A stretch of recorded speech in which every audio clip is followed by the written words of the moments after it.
lagi sama aku Ibu Ayu, Ibu Nurul di Ngobrol Bareng Ibu.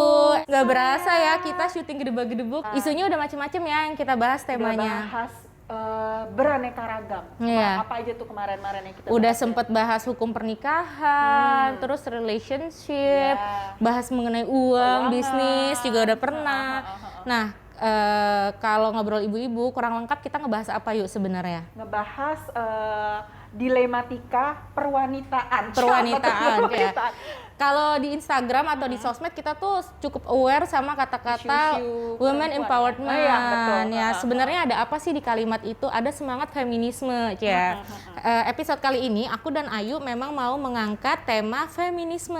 Ya. Kenapa? Juga kemarin baru aja kita ngerayain Women's International Day ya. di bulan Maret ya. Bulan Maret kemarin kita baru merayakan dan semangatnya tuh makin kesini ya. Semakin berasa ya. Apalagi misalnya kalau kita nanti mau masuk lagi bulan April ada Hari Kartini ya. Ngobrol-ngobrol soal feminisme. Nah, Ayu sendiri gimana? Kamu termasuk perempuan yang feminis? Nah, sebenarnya kalau ditanya aku tuh feminis atau enggak, aku tuh sebenarnya sejujurnya aja nih ya Nurul ya.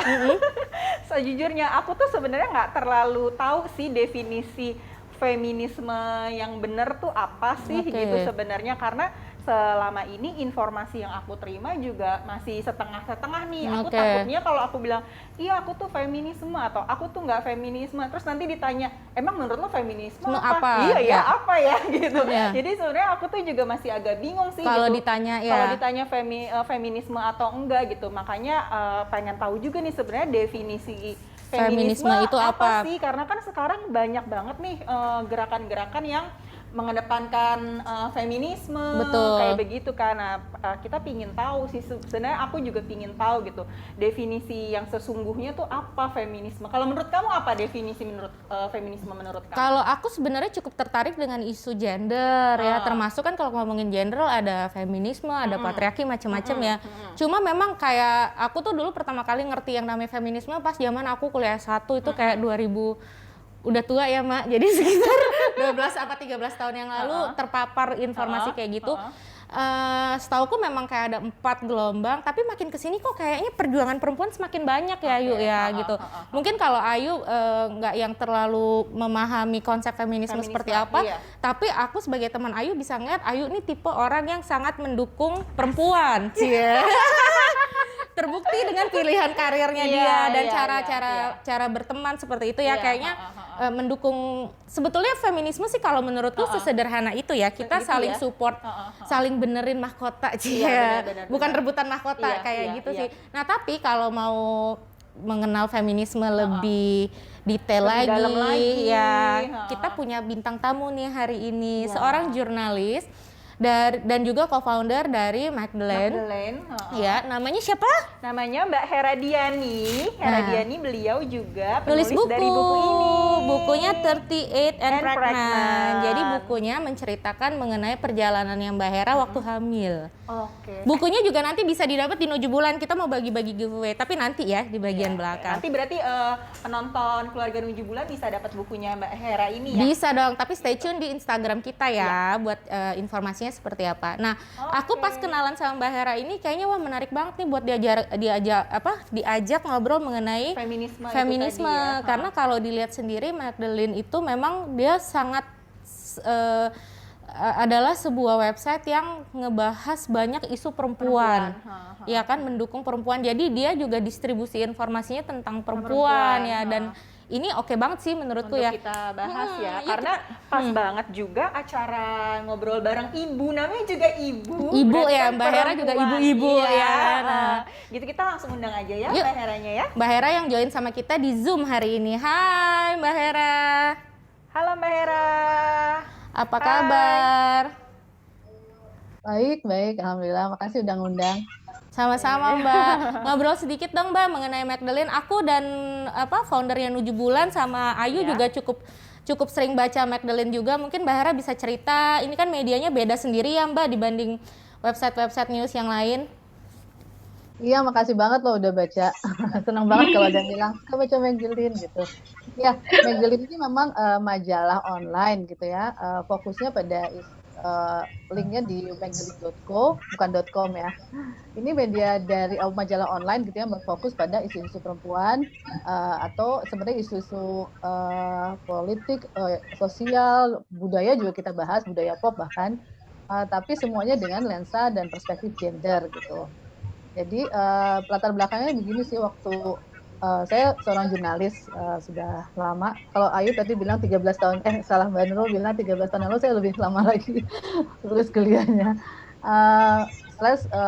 Sudah lebih dari 20 tahun jadi jurnalis, terus dalam satu titik kok kayaknya tertarik pada isu-isu perempuan, tapi kok kayak di media ini kurang disorot ya gitu.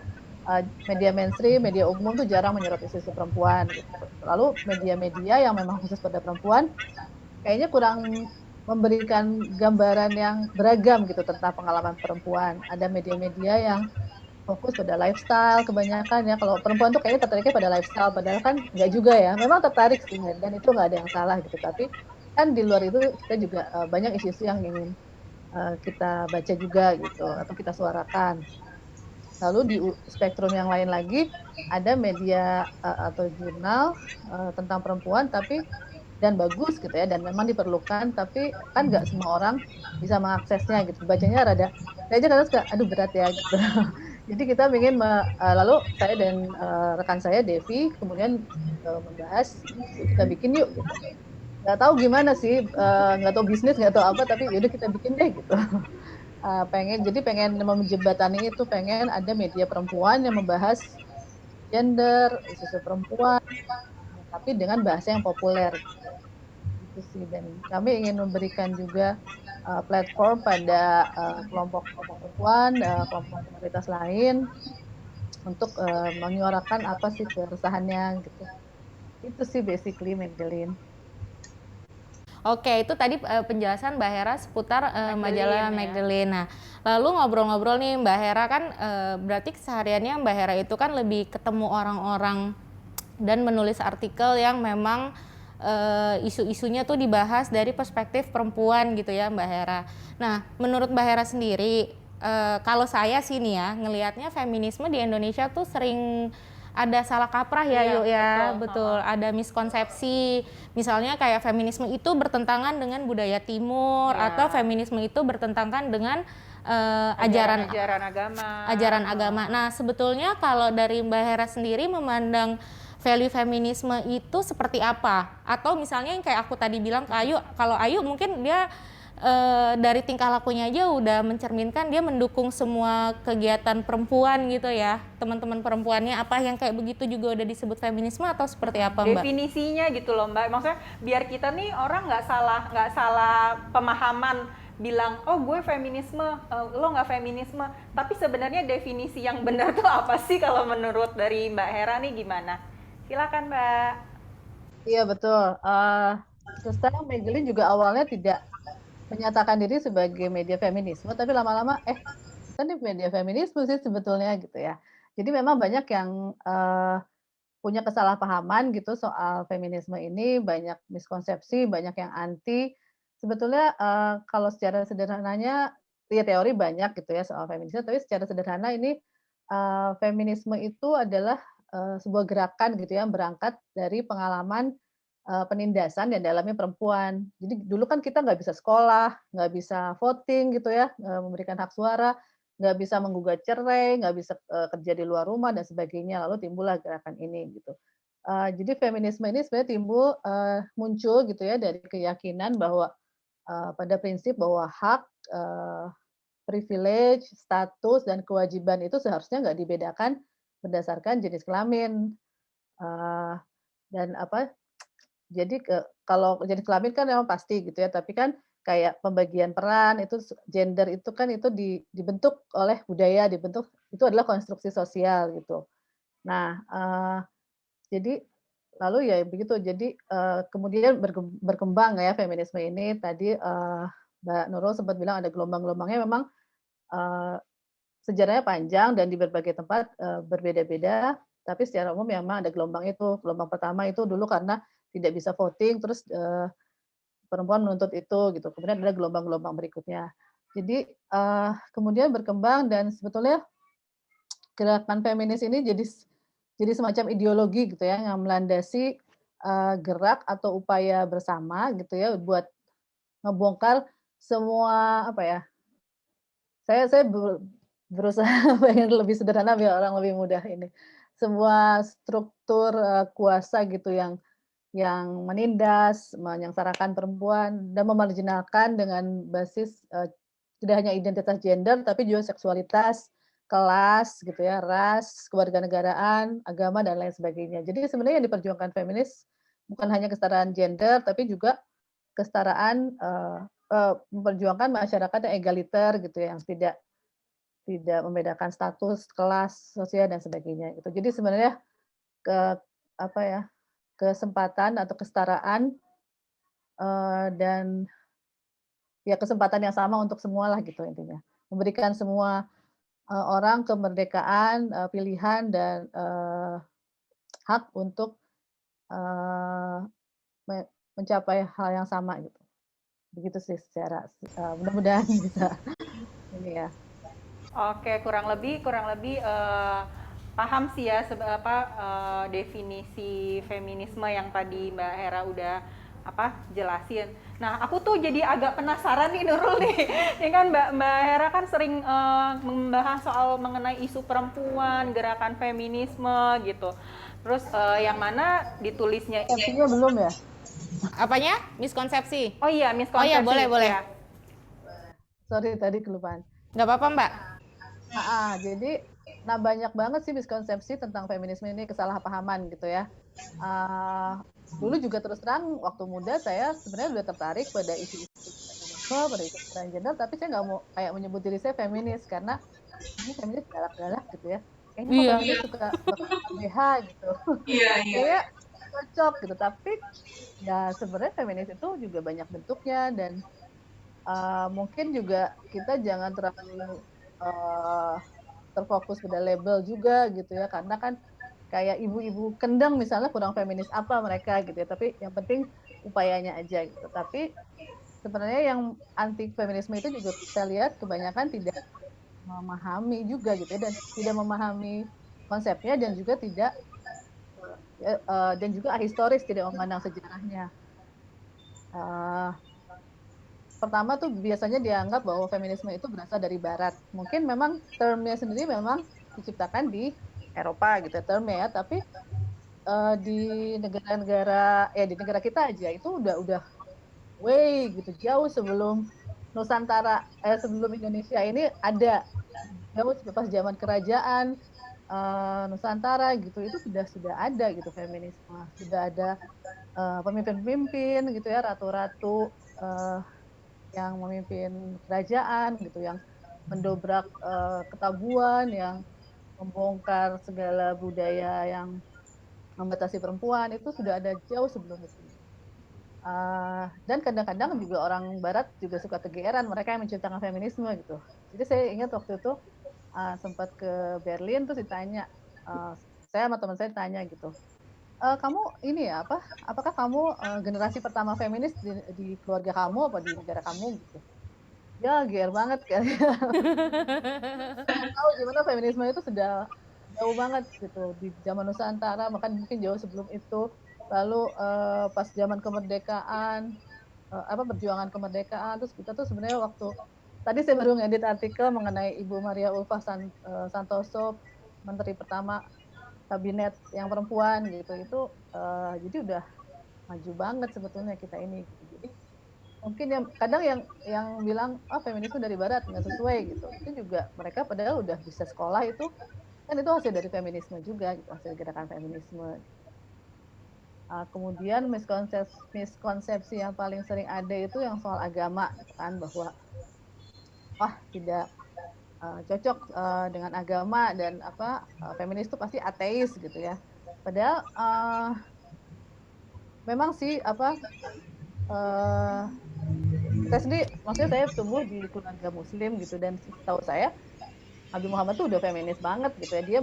Dia membongkar budaya zaman jahiliyah itu yang dulu suka ngubur anak perempuan, bayi perempuan gitu ya. Lalu itu ditiadakan, lalu dia melakukan pekerjaan rumah tangga, istrinya CEO gitu kan, Siti Hadijah itu CEO gitu. Lalu Siti Aisyah itu panglima perang dan seorang perawi hadis yang mumpuni gitu ya, tapi itu tidak pernah diangkat gitu. Padahal itu kan sejarahnya tuh Islam sangat feminis, gitu. Tapi kemudian karena interpretasinya yang patriarkal, jadi memang yang diangkat ya apa ya seperti itulah gitu. Jadi banyak kelompok agama yang anti feminisme, padahal tapi di lain pihak juga ada ulama-ulama termasuk ulama perempuan yang progresif yang ingin mengangkat interpretasi ajaran agama yang lebih ramah pada perempuan gitu. Oke, jadi kalau Mbak Hera tadi udah jelasin, sebetulnya miskonsepsinya banyak ya. Dari bukan cuma bertentangan dari agama, tapi juga pemikiran yang selama ini kita lihat feminisme ini adalah pemikiran dari Barat. Mungkin memang hanya termnya aja ya, terminologinya aja si feminisme ini. Bener yang kata Mbak Hera bilang tadi. Tapi sebenarnya ya, dari zaman Nusantara dulu belum ada Sumpah Palapa kali ya Mbak Hera, itu udah banyak pemimpin, sudah terbentuk pemimpin-pemimpin perempuan yang ada di Nusantara. Tapi juga menarik pas Mbak Hera bilang sebetulnya yang bilang feminisme ini adalah sebuah gerakan yang rebel gitu ya, yang memberontak sehingga akhirnya banyak dicap sebagai sebuah ideologi yang bertentangan sama agama. Tadi Mbak Hera juga sempat share bahwa sebetulnya kayak misalnya contoh agama Islam aja, dia itu masuk ke zaman jahiliyah di mana prostitusi itu banyak sekali, tidurin anak perempuan itu nggak apa-apa. Tapi Nabi Muhammad kan ngebenerin itu semua ya gitu, mendidik orang-orang kaumnya pada masa itu untuk nggak berlaku seperti itu lagi. Bahkan tadi ada siapa? Siti Hadijah yang CEO rumah tangga ya. Juga punya banyak perusahaan, punya banyak bisnis ya, saudagar zaman dulu. Ada Siti Aisyah yang panglima perang. Itu yang kadang kita suka miss ya. Itu mungkin aku dan Ayu juga langsung oh iya ya benar juga ternyata ya. Jadi justru ada pendapat-pendapat di luaran sana yang bilang feminisme itu gerakan rebel menentang agama, sebenarnya nggak begitu ya. Tidak sama sekali, karena itu hanya ya itulah interpretasi kan ya disampaikan oleh Nabi gitu kan ajarannya, lalu dalam sejarahnya tuh diinterpretasi ya itu kan interpretasi masing-masing gitu kan, lalu banyak karena masyarakatnya patriarkal ya gitu, jadi banyaknya yang menginterpretasi laki-laki gitu, padahal Siti Aisyah juga banyak sebetulnya mencatat dan dia kan paling dekat ya dengan Nabi gitu, tapi kayaknya lebih jarang gitu dikutip. Dan Nabi Muhammad juga juga sangat ini ya mendobrak tatanan kelas sosial yang kesenjangan sosial dan kelas masyarakat yang sangat berkelas waktu zaman jahiliyah dulu. Gitu. Ya, zaman budak belian ya. Perbudakan, terus juga begitulah kelas sosialnya ini banget kesenjangannya gitu, tinggi banget. Sebenarnya itu yang dibebaskan oleh Islam gitu. Dan saya yakin juga sebenarnya kayak Yesus juga sama kan sebenarnya mengentaskan kemiskinan, menghilangkan peran gender juga dilakukan gitu dalam agama lain saya kira. Oke, ya jadi banyaknya salah kaprah memang sebenarnya karena kurang ngerti aja ya Mbak ya. Mudah-mudahan sesi kita kali ini mencerahkan juga buat keluarga Nuju Bulan yang memang mayoritas ibu-ibu ya. Betul. Gitu. Mungkin kalau misalkan ada yang masih kurang jelas atau miskonsepsi harus sering-sering baca Magdalene kali ya. Iya ya.